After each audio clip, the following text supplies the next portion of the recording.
Hello friends, जय श्री कृष्णा, जय माता दी, जय श्री श्याम, जय श्री महाकाल।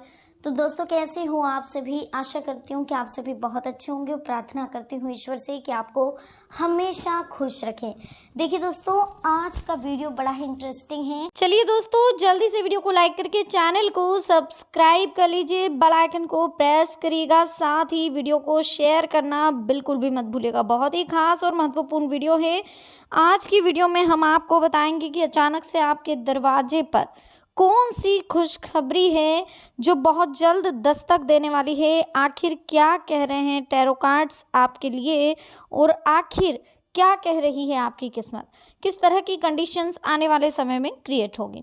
सबसे पहला नंबर देखिए, आप सबसे पहले तो स्क्रीन पर देखिए, आपको दो तस्वीर दिखाई दे रही होगी, दो नंबर्स भी साथ में दिखाई दे रहे होंगे। फर्स्ट 22, सेकंड जो है 66। इन दोनों में से जो भी आपको अच्छा लगे, 22, 66, आप उसमें से कोई एक नंबर चूज कर लें। फिर देखते हैं अचानक से आपके दरवाजे पर कौन सी खुशखबरी आने वाली है, क्या कह रहे हैं टैरो कार्ड्स। फर्स्ट नंबर जिन्होंने चूज करा है, हम सबसे पहले उनके लिए देख लेते हैं। जिन्होंने भी पहला नंबर चूज करा है, बहुत जल्द आपकी ज़िंदगी में बदलाव आने वाला है, बहुत जल्द खुशियाँ आने वाली, बहुत जल्द कंडीशंस आपकी पहले से काफ़ी बेस्ट होने वाली है। तो आप रिलैक्स रहें, खुश रहें, जीवन में हमेशा आनंद करें और इस बात का हमेशा ध्यान रखें कि जो होता है अच्छे के लिए होता है और जो होगा अच्छा ही होगा। देखिए, आने वाले समय में आपकी सारी इच्छाएं पूरी होगी, लेकिन ये जो 7 दिन हैं आने वाले, ये आपके लिए बहुत खास और बहुत महत्वपूर्ण है। तो जान लेते हैं अगले 7 दिन आपके लिए कैसे रहेंगे। अगले सप्ताह बहुत बड़ी खुशखबरी आपका इंतजार कर रही है, क्योंकि अगले 7 दिनों में कोई वाहन खरीदारी की आप योजना बना रहे हैं वो पूरी हो सकती है। कोई प्रॉपर्टी परचेस करने की अगर सोच रहे हैं तो वो भी पूरा हो सकता है। इसी के साथ अगर आप अपने मन ही मन में कोई योजना बना रहे हैं बिजनेस को लेकर या कोई डील को लेकर या कोई निवेश इन्वेस्टमेंट को लेकर, तो वो भी कहीं ना कहीं आपको बहुत बड़ा फायदा देकर ही जाएगी। साथ ही दोस्तों, यह भी समझने की ज़रूरत है कि ज़िंदगी में उतार चढ़ाव आते रहते हैं, लेकिन आपको हर कंडीशन में अपने आप को संभालना आना चाहिए। हर कंडीशन में ना तो भगवान को दोष देना है, ना ही आस पड़ोसी को, ना ही रिश्तेदारों को, कि ये अगर ऐसा नहीं करते तो ऐसा नहीं होता। किसी के कुछ भी करने से कुछ नहीं होता है, होता वही है जो नियति चाहती है। जो नियति चाहेगी वही होगा। आप सिर्फ अच्छे कर्म करें। कर्म करना आपके हाथ में है, लेकिन फल देना सिर्फ नियति के हाथ में। आपने अच्छे कर्म करें तो आपको अच्छे फल मिलेंगे, आपने बुरे कर्म करें तो आपको बुरे फल मिलेगा। फिर आप बुरा फल पाने के बाद ये ना कहें कि इसमें मेरी क्या गलती थी, ये तो भगवान ने मेरे साथ ऐसा क्यों करा। आखिर मेरी क्या गलती थी, ईश्वर ने मेरे साथ ऐसा क्यों करा। ईश्वर ने हमें इस तरह से अकेला छोड़ दिया कि ना कोई फ्रेंड है ना कोई अपना, अब हम किससे बात करें। अरे ईश्वर ने आपको इसलिए अकेला छोड़ा है ताकि आप ईश्वर की उंगली थाम लें, ईश्वर का हाथ पड़े, उनसे कनेक्शन बनाए अलग, लेकिन आप बना ही नहीं पा रहे। आप इस मोह माया की दुनिया में भटक रहे हैं। आपने अगर एक बार ईश्वर से कनेक्शन बना लिया, ईश्वर से आप कनेक्ट हो गए, तो कहीं ना कहीं आपकी ज़िंदगी से बहुत सारी समस्याएं दूर हो जाएगी। हर समस्याओं का हल आपको मात्र जुड़ते से ही मिल जाएगा। इसलिए रोज मंदिर जाएं, रोज उनकी पूजा करें। जिस भी शक्ति को, जिस भी ईश्वर को आप मान रहे हैं, रोज डेली उनकी पूजा करें। सुबह उठें, घर में गंगा जल का छिड़काव करें, इससे नेगेटिविटी दूर होती है। धूप बत्ती करें, दिया बत्ती चलाएं। इससे दोस्तों एक पॉजिटिविटी आती है, घर में पॉजिटिव ऊर्जा का संचार होता है, घर में शांति रहती, कलश नहीं होता है। तो इन चीज़ों का आपको ध्यान रखना है।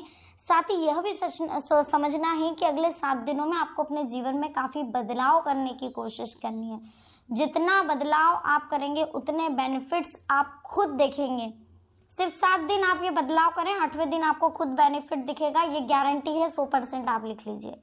सुबह जल्दी उठें, जल्दी उठते से ही चाय वगैरह जो भी आपको करना, उसके बाद में आप तुरंत नहा लें। नहाकर आप अपने घर की पूजा करके और मंदिर चले जाएं। मंदिर जाकर वहां बैठ करके थोड़ी देर पूजा पाठ करके, जैसे भी जल चढ़ाना आप जल चढ़ा दें शिव जी को। धूप बत्ती करनी धूप बत्ती कर दें, या सिर्फ दर्शन करके 2 मिनट बैठकर वहां से आप आ जाइए। सुबह वर्कआउट कर सके जल्दी उठकर तो और अच्छी बात है, उससे और दिन में आपको फ्रेश फील होगा। ये चीज़ें आप अगले 7 दिनों तक करें, फिर आएँ, फिर आप अपना काम धाम देखें, जो भी आप काम करते हैं, जो भी कार्य आप करते हैं, सोएं ना। दिन में भले आप 1 आध घंटे सो सकते हैं, इसके बाद आप अपने जीवन में ऑटोमेटिक परिवर्तन देखेंगे, पॉजिटिव ऊर्जा का संचार होगा। अगर लाइफ में कहीं जॉब नहीं मिल रही है, कोई भी समस्या, कुछ समझ में नहीं आ रहा है क्या करे क्या नहीं करे, तो उसका भी तुरंत आपको असर देखने को मिलेगा। आपके सारे सवालों के जवाब मिल जाएंगे, आपको तुरंत नौकरी मिल जाएगी, जो समस्याएं चल रही है वो दूर हो जाएगी। सिर्फ मात्र आपको जो हमने बताया है वो चीज़ आप 7 दिन करके देखिए, बहुत बेनिफिट आपको मिलेगा। इस बीच आपको ये भी समझना है कि जीवन में काफ़ी कुछ बदलाव भी आपको फील होगा, ठीक है। सेकंड नंबर की बात कर लेते हैं, जिन्होंने सेकंड नंबर चूज़ करा है आपके लिए देख लेते हैं क्या कह रहे हैं टैरो कार्ड्स, किस तरह की कंडीशंस रहेगी और अचानक से आपके जीवन में किस तरह का बदलाव आएगा।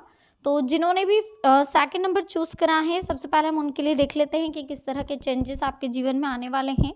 और अगले 7 दिन आपके लिए काफ़ी स्पेशल होने वाले, काफ़ी महत्वपूर्ण होने वाले हैं। तो अगले 7 दिनों में आपको क्या करना है, क्या नहीं करना है, किस तरह की स्थितियाँ हो सकती है, किस तरह की कंडीशंस हो सकती हैं, क्या कुछ आपको फेस करना पड़ सकता है, तो ये सारी बातें हम इस वीडियो में बहुत ध्यान से सुनेंगे और समझेंगे। तो प्लीज़ आप वीडियो में एंड तक बने रहिएगा, बिल्कुल लोड मत लीजिएगा, बिल्कुल टेंशन मत लीजिएगा, बहुत रिलैक्स रह करके आप हमारी वीडियो को एंड तक देखिएगा, ताकि आपको पता चल सके अगले 7 दिन आपके लिए कैसे रहेंगे, किस तरह की कंडीशंस होने वाली हैं अगले 7 दिनों में। तो बिल्कुल रिलैक्स रह करके आप इस वीडियो को बहुत ध्यान से सुनिएगा, समझिएगा। चाहेंगे कि ईश्वर की बहुत बड़ी कृपा आप पर है, बस वो कृपा पाने के लिए आपको उनसे जुड़ने की ज़रूरत है।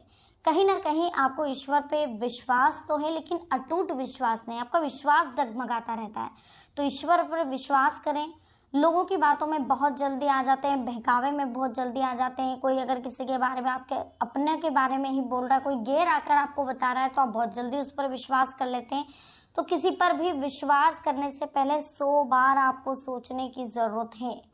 जी हाँ दोस्तों, ये विश्वास एक ऐसी चीज़ है जो कहीं ना कहीं आपके रिश्तों में गलतफहमी उत्पन्न कर सकती है, दरार उत्पन्न कर सकती है, आपके अच्छे भले रिश्ते को तोड़ सकती है। तो कभी भी किसी अजनबी की बातों पर, गैर की बातों पर विश्वास ना करें। अगर कोई कंफ्यूजन है, कुछ डाउट्स है, तो अपने परिवार वालों की आप मदद ले सकते हैं, उनसे उन गलतफहमियों को शेयर कर सकते हैं और उनकी बात को समझ के फिर अपने विचार उनके सामने आप रख सकते हैं। इसके साथ एक चीज़ और समझिएगा कि कुछ भी हो जाए अपने ज़िंदगी में, लेकिन कभी भी माता पिता का अपमान ना करें। जो व्यक्ति माता पिता का अपमान करता है, चाहे वो मंदिरों में 5-5, 6-6 घंटे बैठे रहे, रोज डेली पूजा करे, कोई सेंस नहीं है उसकी पूजा का, क्योंकि घर में माता पिता का आप अनादर कर रहे हो, बड़े बुजुर्गों को मान सम्मान की ठेस पहुंचा रहे हैं।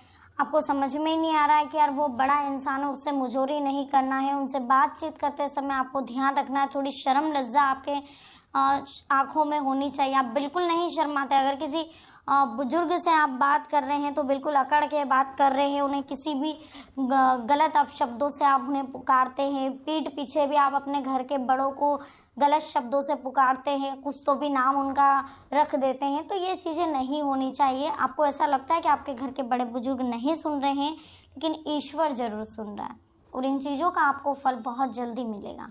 इसलिए कभी भी अपनी बातों को थोड़ा समझने की कोशिश करें, हम क्या गलत करें। जब तक हम अपनी गलतियों को सुधारेंगे नहीं ना, तब तक हम आगे नहीं बढ़ेंगे। हमें समझना होगा हम जीवन में क्या गलत कर रहे हैं। हम समझ ही नहीं पाते कि हमसे क्या गलतियां हो रही है, हम किस तरह से लापरवाही कर रहे हैं, क्यों भैया हम गलतियां कर रहे हैं। उस गलतियों को सुधारते रहिए। जैसे जैसे आप अपने जीवन में गलतियों को सुधारते रहेंगे, आप आगे बढ़ते रहेंगे। अगर आप गलतियां नहीं सुधारेंगे, आप हमेशा अकड़ में रहेंगे कि मुझसे तो कभी गलती हो ही नहीं सकती, तो आप कभी आगे नहीं बढ़ सकते। आप हमेशा अयोग्य ही रहोगे। आप जीवन में कभी बदलाव नहीं कर सकते। आप कभी पॉजिटिव नहीं रहोगे, हमेशा नेगेटिव बने रहोगे।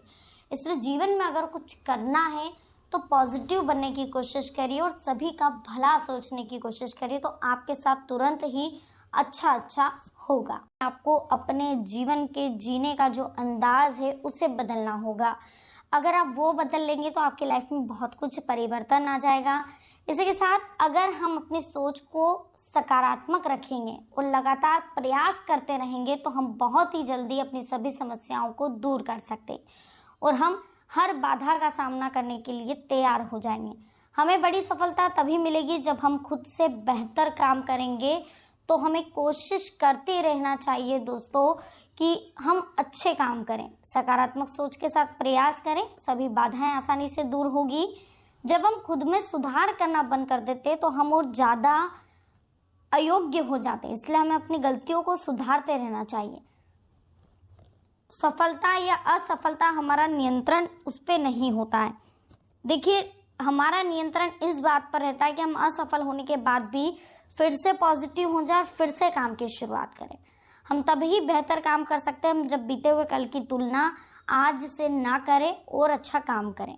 लगातार बेहतर करने की कोशिश करें। जीवन में हमेशा वैसे परिवर्तन नहीं होता जैसे हम चाहते हैं, तो सकारात्मक रहेंगे तो हर एक बदलाव हमें जीवन में आगे बढ़ने की प्रेरणा देगा। इसी के साथ अगले 7 दिनों में आखिर आपको क्या खुशखबरी मिलने वाली है तो वो समझ लीजिए।